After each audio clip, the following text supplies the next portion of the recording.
Welcome to McPlum, simple solutions served daily.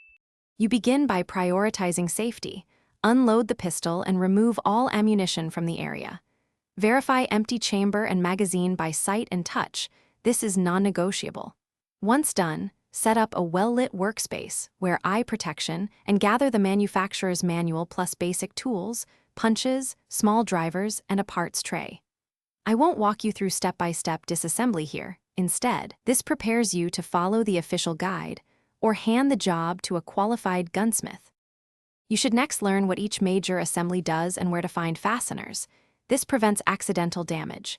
Use the exploded diagram in the manual to map slide, barrel, recoil spring assembly, frame rails, and pins. Once done, photograph each step for reference and mark orientations of springs and pins. These small details matter during reassembly.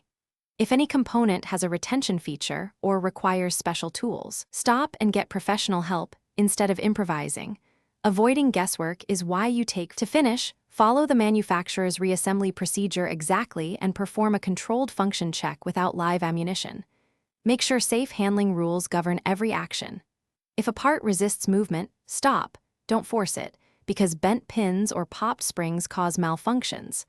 Once reassembled, test basic operation in a safe environment or have a gunsmith verify. If anything seems damaged, missing, or unclear, contact an authorized service center. Professional repair prevents unsafe outcomes and preserves warranty coverage. Thanks for watching. Stay juicy and subscribe.